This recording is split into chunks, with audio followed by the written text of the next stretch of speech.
네, 안녕하세요. CNC하고 김진호 소장입니다. 이번에도 여러분들하고 대면을 못하고 오히려 더 지금 코로나 확진자 숫자가 더 늘어나서 참 고민이네요. 예, 어쨌든 뭐 할 수 있는 데까지 최선을 다해 보겠습니다. 예, 2022학년도 서울 지역 고등학교 기본 일정 계획이 발표가 됐습니다. 골자는 12월 8일부터 이제 외국제고, 그 다음에 이제 하나고를 포함한 자사고가 이제 서울 지역 고등학교죠. 네, 일정이 시작이 됩니다. 원서 접수부터 시작해서 자세한 구체적인 일정은 이제 조만간 나올 예정으로 있습니다. 뭐 다른 학교 전국권 자사고는 대략적으로 입학 일정이 확정이 되는 게뭐 학교 자체 내에서는 일정이 좀 일찍 확정이 되는데요. 거기에 이제 교육청 승인을 받아야 되는 관계로 대부분 7월 말 8월 초쯤 해서 이제 구체적인 일정이 확정돼서 발표가 됩니다. 그 발표가 되면 다시 한번 일정에 대해서 말씀을 드리도록 하겠습니다. 네, 오늘은 이제 고등학교 입시 중에서 영재학교 어머님들이 이제 영재학교에 대해서 관심이 많으실 텐데요. 영재학교 입시가 이제 뭐 어떻게 해야 되나 이런 쪽을 말씀을 많이 이제 주시고 있는데 어머님들 고민이 그거 같아요. 영재학교 그냥 한번 찔러 봐야 되나 아니면 이거 그냥 뭐 찔러보기는 좀 그러니 그냥 스킵하고 그러니까 아예 시험을 응시를 하지 말고 과학고나 전공권 자사고 쪽으로 갈까 뭐 이런 생각들 많이 하시는데 제가 말씀드릴 수 있는 건 무엇이냐면 수학과학에 관심이 특히 많고 그리고 이제 이공계열로 가려는 생각이 확고한 학생들은 저는 뭐 시험을 한 번 정도 쳐보는 것도 뭐 나쁘진 않다고 생각을 합니다. 물론 비가 많거나 그러면 이제 좀 힘들겠지만요. 뭐 수학과학 쪽에 A가 있고 특히 영재학교는 이제 전과목을 보기 때문에 그래도 그쪽에 대해서 자신 있는 학생들은 한 번쯤 봐볼 수 있는 거 아닌가 이런 생각을 합니다. 근데 이제 그걸 봄으로 해서 심리적 타격이 많이 갈 것 같으면 예초에 안 보는 게 좋을 것 같고요. 그 다음에 그런 쪽에 대해서 좀 내가 단련이 돼 있는 학생 같으면 저는 뭐 시험을 봐도 무난하다 이렇게 생각합니다. 영재학교 문제의 그 특징은 지금 이제 단답형 서술형 이쪽으로 이제 전환하는 과정에 있는데요. 물론 준비도 굉장히 중요하지만 좀 선천적으로 수학과학 쪽에 특화되어 있는 학생들이 유리한 유형의 문제가 많이 나옵니다. 그래서 내가 비록 선행이 잘 안 돼 있더라도 그런 쪽에 대해서 자신 있는 학생들은 제가 보기에는 한번 시험을 쳐봐도 괜찮을 것 같아요. 자, 이제 발표된 게 뭐냐면 2021학년도 그러니까 올해 들어간 학생들의 신입생이 어느 지역이 많은지 이제 분석 결과가 나왔는데요.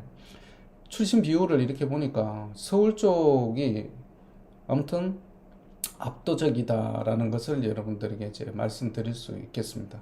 서울 쪽을 보면 특히나 이제 수도권 상위 10개 지역을 보면 역시 강남 쪽이 25.5%고요. 그 다음에 이제 양천구가 12.8%인데, 근데 서초구가 9%, 이제 구별이거든요. 강남구가 25.5%고, 이 강남구만 해도 양천구 12.8%의 따블입니다. 그 다음에 서초구가 또 9%고요. 그 다음에 송파구가 8.4%입니다. 그러니까 실질적으로 이 3개구를 다 합하면 거의 40%가 넘어갑니다. 그래서 제가 보기에는 이 강남의 위력이 대단한 것 같습니다. 그 다음 노원구가 5.3%. 그 와중에 이제 뭐 선방했는 게 이제 양천구다 서울 지역에서 이렇게 보시면 되고요. 그 다음에 이제 경기도 지역을 이렇게 살펴봤을 때는 경기도 고양시가 19%, 그 다음에 성남시가 18%, 용인시가 12%. 우리가 말하는 성남 지역이 주로 이제 분당이 되겠죠. 그러니까 분당 인접 지역까지 다 합해서 그쪽이 한 30%. 이 정도 이렇게 들어가고 있습니다. 그 다음 고양시가 19%. 상당히 넓죠. 이게 상당히 높은데 19%가 지금 양천구 12%보다 훨씬 높습니다. 그죠? 그래서 고양시가 이게 범위가 양천구보다 훨씬 넓은 건 있지만 어쨌든 간에 영재학교 쪽에 진학열이 강하고 그 다음에 실제적으로 진학도 많이 한다 이렇게 보시면 되고요. 그 다음에 수원시, 안양시 뭐 이런 순으로 지금 잡혀 있습니다. 그 다음 서울 경기 지역 출신 비율을 보면 서울과고는 압도적입니다. 94.9%. 제가 보기에는 어떤 현상이냐면, 그 서울 가고 쪽은 이제 서울에 있으니까 당연히 이제 서울 지역 학생들이 우선적으로 시험을 치는데요. 그다음에 이제 다른 쪽 지역은 이게 아무리 전국구로 선발을 한다 그래도 결국은 자기 속해 있는 지역적으로 가려는 성향이 강한 것 같아요. 그래서 경기도도 보면 이제 수도권 출신 88%고요.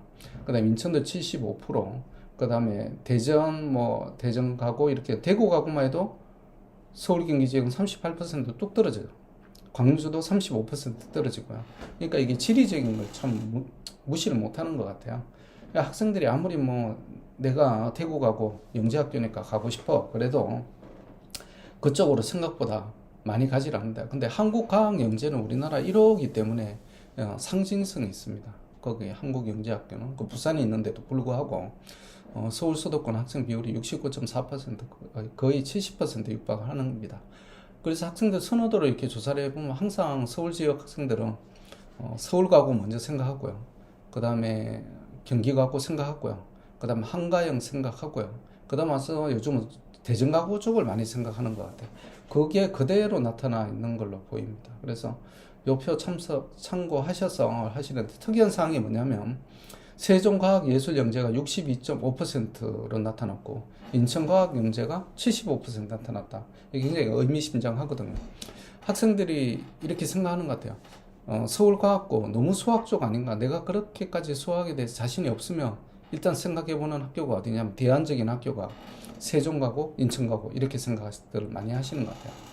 그래서 뭐 이쪽 두 개 예술과학영재학교는 이 학기의 융합적인 특성상 여학생 비율도 높고요. 그 다음에 이쪽에 대해서 조금 이제 너무 수학과학적으로 집중되어 있는 걸 싫어하는 학생들이 좀 많이 가다 보니 인기도가 항상 상위권에 포진되어 있습니다. 아마 올해도 이 현상은 변하지 않을 것 같아요. 근데 하나 이제 맹심하셔야 될 게, 자꾸 이제 대학이나 교육부에서 이쪽 들어가서 의학계열 쪽으로 진학하는 것을 자꾸 차단을 하려고 노력을 하고 있습니다. 뭐 부산과학 그러니까 그 한가영 같은 경우에는 아예 의학계열 진학 학생들한테 졸업증명서 발급 안 한다는 얘기가 있잖아요. 그래서 이쪽에서는 0%입니다. 근데 이제 서울 가고나 그 다음에 이제 세종 가고 같은 경우에 한성 가고 이런 쪽은 항상 의학계열 진학이 높은 게 학교에서 그런 적극적인 의지가 좀 부족한 것 같습니다. 근데 이제 이 부분을 교육부에서 계속 다그치고 있는데요. 근데 학교 측에서 어떻게 대응하는지 뭐 이런 것이 좀 궁금합니다. 제가 생각하는 견지에서는 굳이 하지 말라는 것을 꼭 그렇게 해야 될 필요가 있을까라는 생각이 듭니다. 그래서 어머님들이 한번 생각을 내가 의학계열 쪽인데 굳이 영재고를 가는 것은 저는 조금 반대입니다. 그냥 뭐 상산고나 외대부고나 이런 쪽이 굉장히 의학계열 진학 비율이 높잖아요. 그쪽을 생각하시든지 아니면 일반고로 가셔서 하시든지 뭐 그런 것이 속편하게 갈 수 있는 방법이다 이렇게 말씀드릴 수 있겠습니다. 네, 너무 영재고를 그쪽으로 이제 통로로 의학계열 진학의 통로로 생각하시고 사용하는 것은 저는 개인적으로 조금 이제 반대한다는 그런 입장입니다. 자, 그다음 영재학교 전형의 변화인데 사실은 이거 계속 나왔던 얘기입니다. 다시 되풀이되고 있어요. 근데 이제 선행 영역 문제 출제 금지 같은 건 이거 언제적부터 나온 얘기입니다. 그죠? 그다음 지원 축소가 뭐냐면 이제부터 영재학교 한 개만을 선택해서 지원해야 된다는 겁니다. 그래서 아마 생기부에 대한 내신에 대한 것을 조금 더 볼 것 같아요. 그래서 심도 깊은 서류 심사가 진행이 될 거로 생각이 들고요. 이제 학교 선택에 좀 신중하셔야 될 것 같아요. 지금까지는 이제 거기에 대한 게 나중에 2차 시험 볼 때 하나를 선정하면 되니까 일단 다 넣어놓고 그 다음에 이제 하나 선택하자 이런 식이었는데 이제 하나 학교만을 선택을 해서 지원해야 되니까 이제 조금 좀 이제 부담감이 있으실 것 같아요. 나한테 맞는 학교가 어딘지 잘 생각해 보시고 이렇게 하셔야 될 것 같습니다. 그 다음 입학시험이 이제 지필평가가 축소되고 창의성 종합평가가 이루어진다고 얘기를 하고요. 그 다음에 2단계 선다형 단답형보다는 이게 이제 우리가 말하는 서술형 평가가 더 확대가 됩니다. 그리고 선다형 단답형은 이제 30% 이내로 이제 축소가 되고요. 그 다음 수학은 10문제, 과학은 25문항으로 제한이 됩니다. 뭐 저는 개인적인 생각이 어떠냐면 문제를 영재학교는 굉장히 수준을 높여서 선행 학습을 하는 거하고 상관없이 학생들이 내가 진짜 수학과학적 적성이 없으면 문제를 못 풀 정도까지 수준을 높여야 되지 않을까 생각을 해요. 이게 어느 정도 내가 이제 훈련해서 갈 수 있겠다고 생각하니까 이런 쪽에 대해서 사교육이 자꾸 벌어지는 거거든요. 근데 실제 이 학교는 영재학교만큼은 저는 어떻게 해야 된다고 생각하냐, 말대로 영재를 뽑아야 되는 거지 잘 훈련된 학생을 뽑은 그런 학교는 아니라고 생각을 해요. 그래야 우리나라 과학기술이 발전이 있는 것이죠.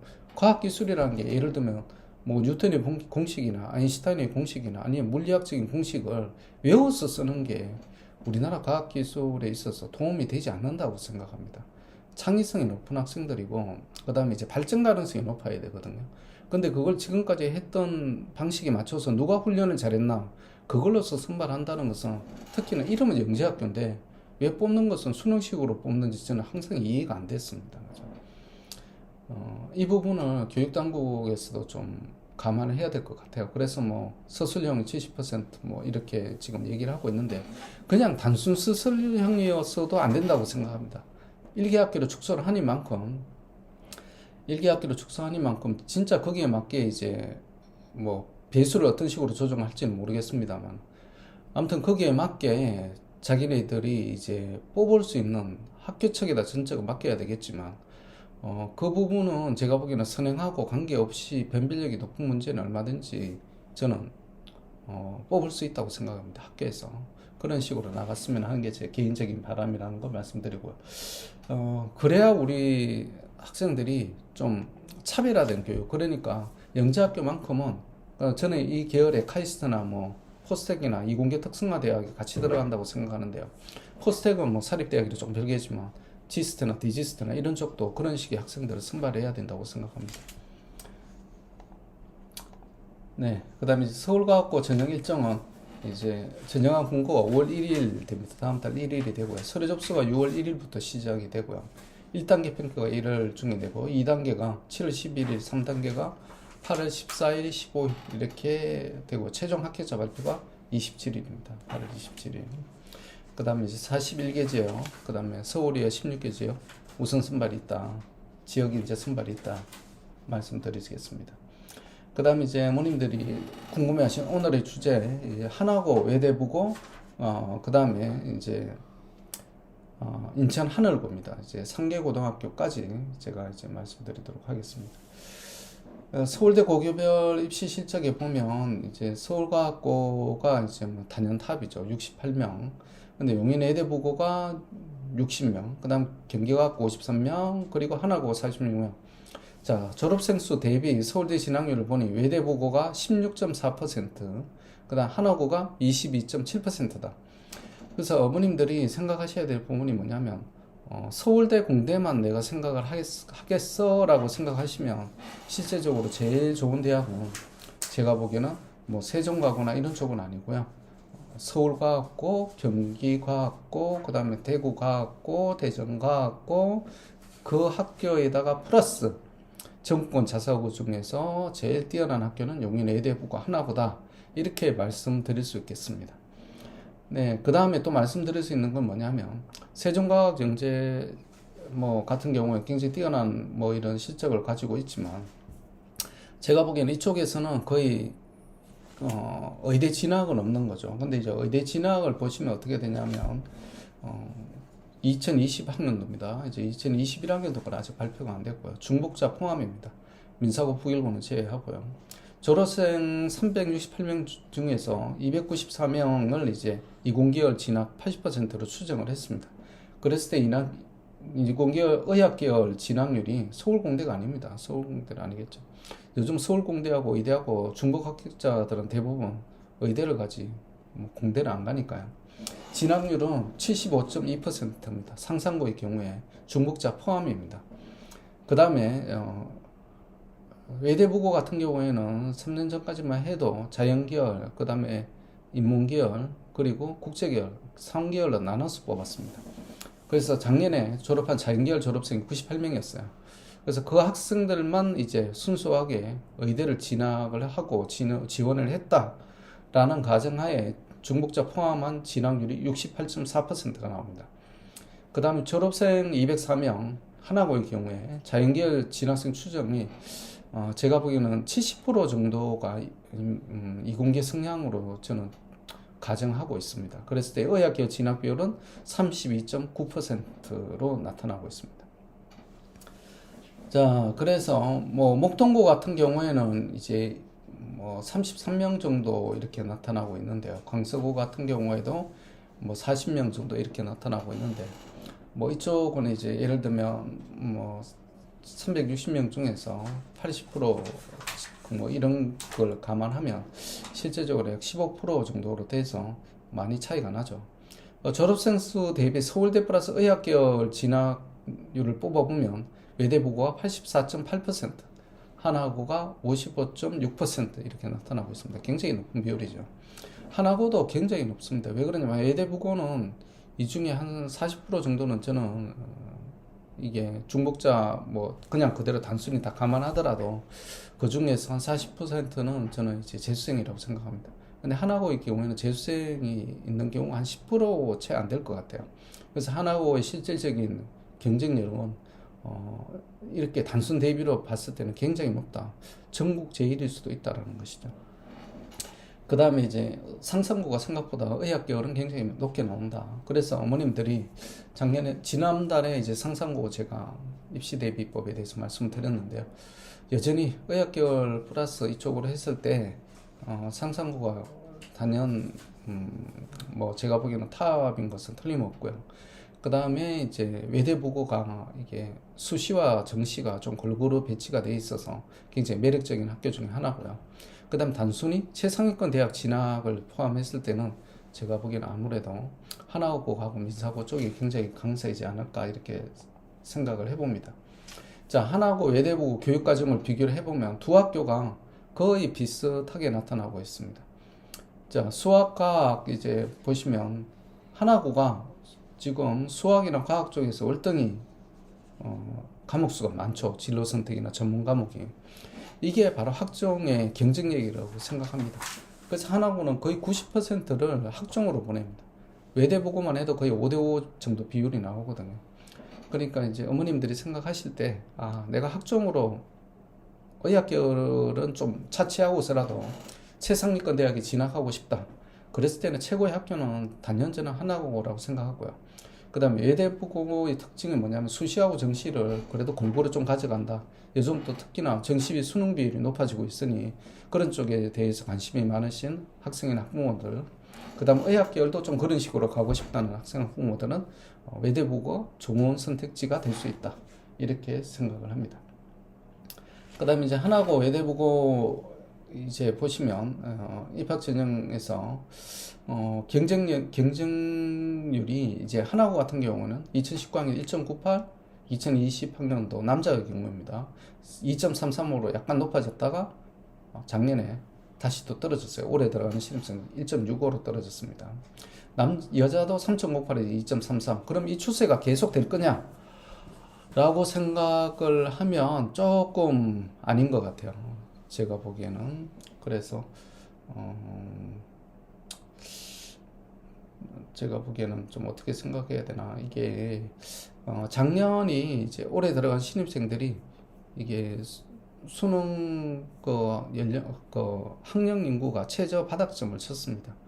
그래서 올해는 작년만큼은 안 떨어질 것 같아요. 그러니까 최소한 작년에 남자 1.65, 여자 2.33 정도, 외대부고 2.43의 경쟁률은 유지한다고 봐야 합리적이지 않을까 그런 생각을 하고 있습니다. 자, 두 개 학교 다 2학년 1학기부터 3학년 2학기까지 전부 다 보고 있고요. 그 다음 하나고 같은 경우에는 이제 특이한 게 1단계 내신, 그 다음에 외대부고도 내신인데 2단계에서 작년의 경우에 서류 20점이 들어갔다. 서류라는 것은 뭐냐면 생기부와 자소서입니다. 그 다음에 이제 면접이 60점. 그래서 이제 하나고 같은 경우에는 특히나 생기부나 자소서 이 서류에 대해서 신경을 좀 많이 쓰셔야 될 것 같다. 근데 이제 코로나 때문에 어떻게 하느냐 그러시겠죠. 저도 이해합니다. 학교에서도 이해하지 않겠어요. 코로나 때문에 학교 활동이 그렇게 많이 못 갔는데. 그러면 제가 보기에는 자소서에 좀 더 신경을 많이 쓰셔야 되지 않을까라고 생각을 합니다. 그래서 뭐 융합논술반이라는 게 이제 하나고 외대부고를 비롯한 5개 학교 중심으로 이제 면접 대비를 하는 반인데, 자소서를 좀 더 잘 쓰기 위해서 5개 학교 학생들만 대상으로 해서 하는 반이 3월에 편성이 됐습니다. 5월에 프리미엄관하고 본관에 추가로 개설할 예정으로 있으니 어머님들이 보시고 이제 등록을 해주시면 되겠습니다. 그 다음에 하나고의 특징은 뭐냐면 서울대 진학자의 90%가 학종이다. 그 다음 대학 진학의 90% 현역이다. 저는 이게 굉장히 매력적인 것 같아요. 재수생 많이 안 내는 학교가 좋은 것 같습니다. 그 다음에 서울대 진학 이공계 중심으로 하고 있다. 그래서 인문사회계열 학생들한테 이제 뭐 특별히 차별 대우를 하고 그런 건 없어요. 과목 선택을 보면 하나고 뭐 외대부고에 못지않게 굉장히 잘 되어 있습니다.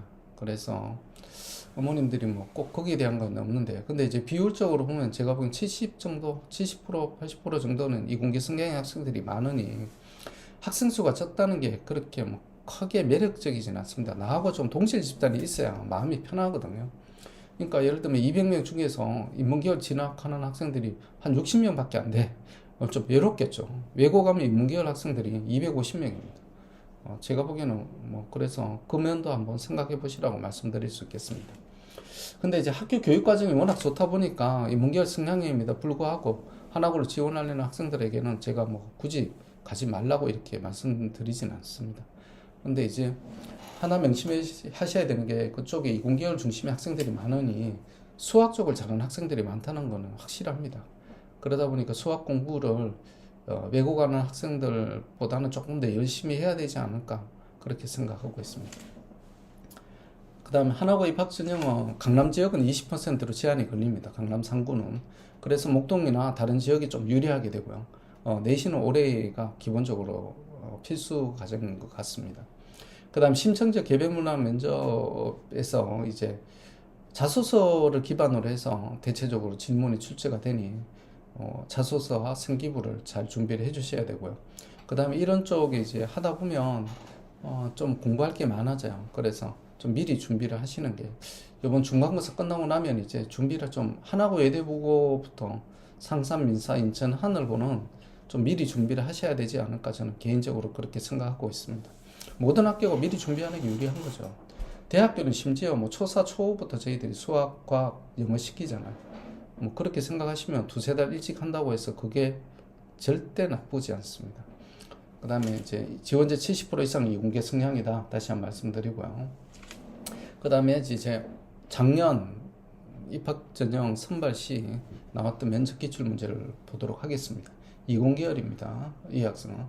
독서활동이 적은데 특별한 이유가 있나? 왜냐하면 이런 문제가 왜 나오냐면, 하나고는 뭐 생기부에서 여러 가지를 다 보는데요. 그 중에서 독서를 좀 그래도 많이 볼 수밖에 없습니다. 왜냐하면 자소서에 그런 것들이 반영이 되니. 그래서 이쪽에서는 이 학생한테 특별히 이제 독서에 대한 질문이 많이 나왔어요. 탐구 활동을 하면서 독서하지 않았나? 독서 활동이, 그러니까 이게 왜 이렇게 적게 읽었냐? 그러니까 이 학생은 사실 읽기는 했는데 기재를 안 한 수도 많으니까 아마 그런 식으로 대답을 했을 겁니다. 구글링을 한다고 하면 학교 공부할 때도 구글링을 했나? 여부. 구글링이 어떤 점에서 책보다 낫다고 생각하나? 그리고 풀이의 변환이 무엇이냐? 그 다음 고속 풀이의 변환과는 어떤 차이가 있나? 그 다음 생기부에 대한 질문이 또 나왔어요. 생기부에 과학 탐구 실험을 잘한다고 써 있는데 그 선생님이 왜 그렇게 써준 것 같다? 어떤 실험을 했니? 그 다음 과학 실험을 구체적으로 어떤 식으로 했고, 실험에서 가장 중요한 부분은 무엇인가? 자, 여기서 보면 생기부 쪽에 질문이 나오는데 이게 완전히 외대부고와는 차이점이 있습니다. 외대부고는 이런 식으로까지는 이제 생기부에 대해서 깊숙하게 나오질 않아요. 그래서 이제 보통 한 사람당 3문제씩 외대부고는 나오기 때문에 거기에 대한 자소서 기반으로 해서 나옵니다. 이렇게 나오질 않습니다. 조금 틀립니다. 그 다음 이쪽도 이제 이공계열 학생인데요. 태양전지의 원리에 대해서 썼는데 자소서를. 그래서 태양전지의 원리, 그 다음에 에너지 절약 수업을 한다고 했는데 이것을 수업과 연결을 시켰습니다. 질문이. 그 다음에 에어컨이 전력 소비가 많다고 했는데 다른 것과 비교해서는 어떤가? 그 다음 전력 단위 뭘 쓰는가? 그 다음 공표 원리가 무엇이냐? 그 다음 붕소를 실리콘을 도핑한다고 했는데 공간이 왜 생기는지, 양공이란 무엇인지, 탄소랑 체외각 진자랑 무슨 되지 않는지, 왜 탄소는 반도체에 안 쓰이는지, 밴드갭이 무엇이고 그래핀이 상용화가 잘 되지 않는 이유가 무엇이고, 그 다음 상용화를 위해서 본인에게 필요한 자질은 무엇이고. 제가 이제 뭐 이 학생의 자소서를 보여드릴 수는 없고요. 어머님들이 생각하셔야 되는 게, 생각보다 자소서 쓰는 학생들이, 하나고 쪽을 쓰는 학생들은 자소서 수준이 높다 이렇게 생각하셔야 됩니다. 일반적인 형태의 자소서를 써서는 좀, 그러니까 예를 들어서 내가 공부 학습 방법을 써요. 내가 수학을 어떤 식으로 했고 과학을 어떤 식으로 했고, 그래서 내가 수학 수업 시간에 이런 질문했고 막 이런 거 위주로 이렇게 쓰다 보면 생각보다 조금 힘든 면을 발견하실 수가 있습니다. 그래서 어머님들이 그 면을 한번 좀 생각해 보셔야 될 것 같아요. 자, 그 다음에 이제 사회과학 지원한 학생인데요. 자, 사회적 기업이 무엇인지, 그 다음에 사회적 기업은 사회적 가치에 초점을 두는 것인지, 일반 기업이랑 틀린 거, 그 다음에 사회적 기업의 모델을 만들었다고 하는데 정확히 어떻게 만들었는지, 그 다음에 만드는데 힘들었던 점 무엇이고, 장애인 고용에 대한 본인의 생각을 물었습니다. 그 다음에 매점 같은 그런 사회적 기업 아이디어를 생각해 본다면 뭐가 있겠니? 라고 물었습니다. 그 다음에 논문을 읽었다고 했는데 논문을 어디서 찾았는지, 영어로 된 논문인지, 세금을 많이 드는 거에 대해서 반대하는 사람이 있으면 어떤 식의 논리를 펼칠 것이냐, 그리고 어떻게 설득할 것이냐 라는 질문을 했습니다. 또 사회과학 쪽에 한 명 더 예를 들어보면, 법조계 쪽으로 가고 싶은 학생인데요. 검찰이 왜 되고 싶은지, 그 다음 형벌이 왜 필요한지, 법은 누가 만드는지, 검찰은 어디에 속해 있는지, 사법부와 입법부와 왜 나누어지는지, 그 다음 정의의 사전적 의미가 무엇이고, 학교에서 정의롭지 못한 일이 있었으면 무엇이고, 그 다음에 해지를 줍다가 할머니 뒤에서 밀어버리다가 옆에 있는 사람이 다쳤다, 이런 경우에 범죄가 성립하는지 법 지식을 활용해서 말하죠. 이건 되게 재미있는 문제인 것 같아요. 이게 이 수학적으로 나왔으면 큰일 났겠죠. 근데 인문사회니까 이런 게 가능하다고 생각합니다. 사법고시 보는 것도 아닌데 왜 이런 질문을 했는지 참 궁금합니다. 면접관의 생각이, 기반이 어떤 쪽에서 나왔는지가 제가 참 궁금해요. 그리고 또 궁금한 게, 이거 진짜 뭐라고 답했을까? 제가 그 학생을 만나보지를 못해서 이 질문이 나왔는데 어떤 식으로 답을 했을까 궁금합니다. 자, 용인의 해대부고의 특징은 학종과 수능에 균형이 잡혀 있다는 거고요. 그 다음에 전국 탑이다는 거, 의대 진학률. 그러니까 탑이라는 건 뭐냐, 탑2라는 거죠. 상장가고 이렇게 해서. 그 다음에 서울대 진학에서 80% 이상이 이공계다. 하나국보다 좀 더 높게 간다. 그 다음에 선발의 특징은 강남, 분당, 용인이 강세다라는 거고요. 자소서 기반의 심층 면접을 하고요. 그 다음에 이공계 성장 비중이 높아진다. 왜냐하면 상계 비율이, 예전 같으면 인문계열, 국제계열, 자연계열 이렇게 세 개 계열로 뽑았는데 이제 전체 계열로 뽑아니 아무래도 이공계열 성향 학생들이 좀 더 예전보다 많이 지원을 하게 될 수밖에 없습니다. 자, 외대보고에서 나온 면접 기출 문제입니다. 피부나치 수율과 벤포드 법칙, 여기에 대해서, 그 다음 국민 세금 신고서의 벤포드 법칙이 왜 사용되는지, 유엔의 개입 이외에도 국제 분쟁을 해결할 수 있는 방법, 그 다음 미중의 분쟁 상황에서 우리나라가 어떤 대처를 해야 된다고 보는지. 자, 그 다음에 이공계 쪽으로 지원한 학생 경우인데요. 프랙탈과 칸토르 집합이 무엇이고, 일상에 볼 수 있는 사례 2가지, 그리고 노동 문제를 개인적 측면과 국가적 측면으로 설명하시오. 그 다음 해외에서는 각광받는데 우리나라 실적에 안 맞는 재생에너지는 무엇인지, 그 다음 코로나로 인한 낙인 피해를 최소화하기 위한 사회적 노력과 개인적인 노력, 그 다음 아동 착취를 해결하기 위해서 IDA, International Development Association에서 일하는 국제 공무원이 할 수 있는 일을 말을 하시고, 그 다음에 아이 희망이 제가 있는지에 대한 본인의 생각을 얘기를 해보시오. 그 다음에 다음 면접 기출 문제도 보시겠지만, 외대부고는 철저히 자소서에 기반한 면접이 나온다. 지금 보면 생기부에 대한 걸 하나도 지금 물어본 게 없어요. 전부 자소서입니다. 그러니까 자소서를 좀 더 신경을 많이 써야 되는 게 외대부고다, 이렇게 생각하시면 될 것 같아요. 자, 정폭도형과 타운을 통과하면서 어려웠던 점과 해결 방법, 그 다음 전기자동차 작동 원리를, 전기자동차 모형을 분석해서 설명해 보시오. 그래서 자소서에 기반한 면접이니만큼 자소서에 좀 더 깊숙이 들어간 문제가 많습니다. 면접 질문이. 그래서 자소서를 쓸 때 확실히 자기가 소화하고 쓰시기를 저는 말씀을 드립니다. 그냥 겉멋을 들여서 쓰지 말자. 자기가 소화한 걸 쓰자. 이렇게 말씀드릴 수 있겠습니다. 굉장히 어려운 자소서거든요. 이런 것들이.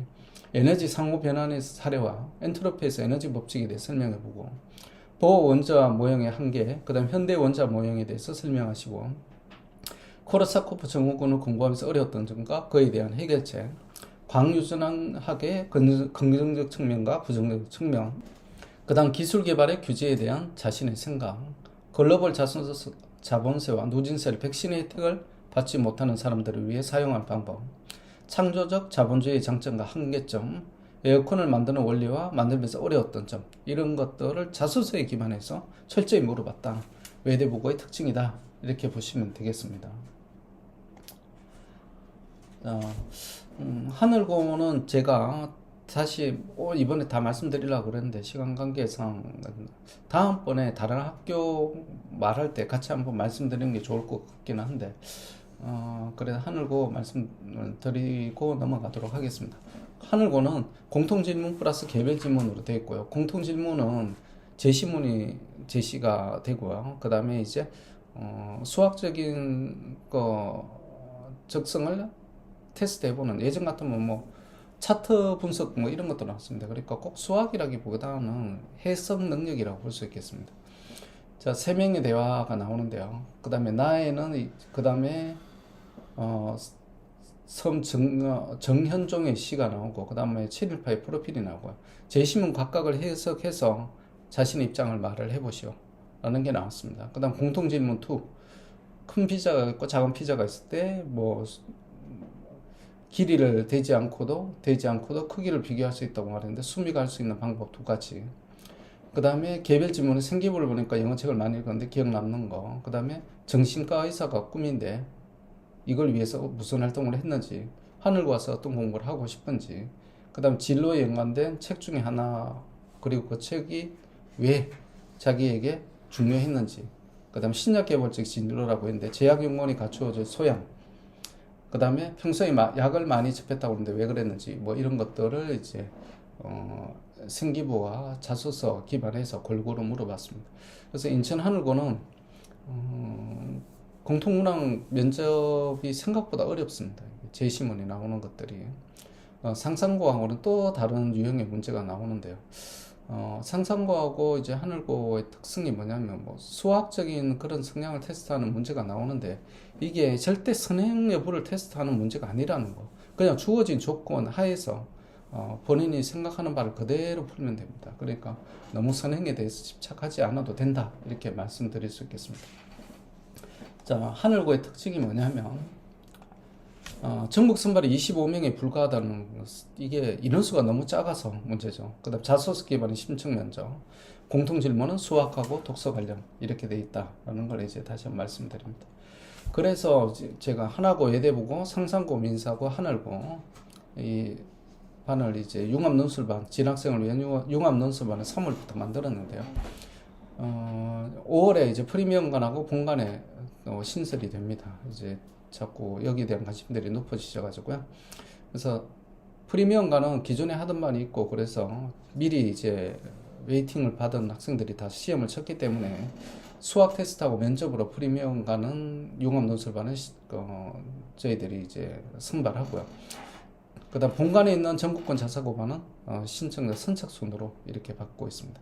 대학식 리포트 작성을 통해서 예비 중3 학생들 대상입니다. 그래서 자소서와 면접 대비로 이렇게 넘어가는 과정입니다. 예, 지금까지 제가 이제 하나고 예대보고 이쪽에 대해서 말씀을 주로 드렸는데요. 어쨌든 간에 하나고 예대보고는 생각보다 면접이 굉장히 어렵습니다. 그래서 뭐 먼저 일어난 새가 벌레를 잡는다고 그러잖아요. 제가 보기에는 이제 중간고사 끝나면 본격적으로 좀 여기에 대해서 대비가 필요하다.